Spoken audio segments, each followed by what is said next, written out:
We have come a long way since the 26th Amendment, but we still have a long way to go to make sure that young people, regardless of where they live, their family background, race, and ethnicity, can have a voice through elections.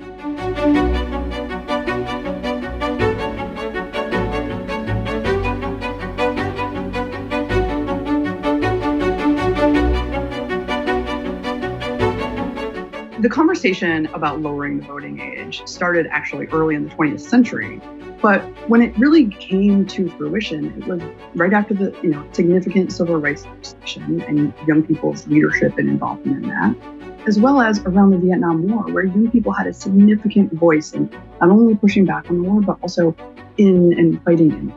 And so the amendment passed at a moment when young people had shown considerable national leadership in conversations affecting our nation.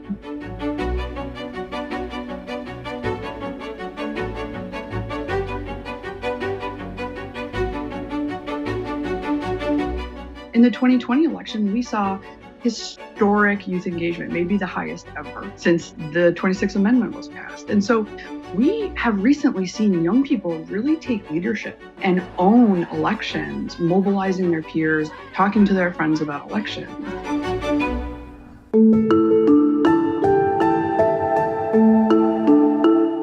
While some young people have access to information very regularly and have people in their network who are longtime voters, that is not the same for all young people. Many states have pre-registration where young people can register to vote before they reach 18, except very few young people know that exists.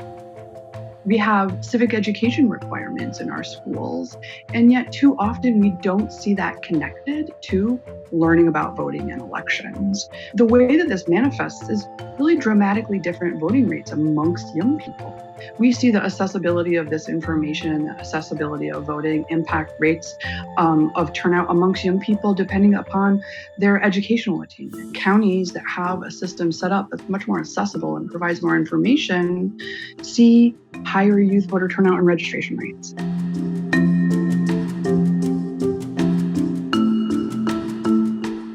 We have had unequal and inequitable suffrage based on gender. We have seen inequitable suffrage, obviously, based on race and ethnicity. And so the 26th Amendment addressing age is only one part of the puzzle to really build an inclusive democracy. One of the realities of the history in the United States is that we are a work in progress. It was only 50 years ago. And so, in some ways, it makes sense that we're still learning, we're still figuring out how to really fulfill the vision of the 26th Amendment and make sure that it's equitable.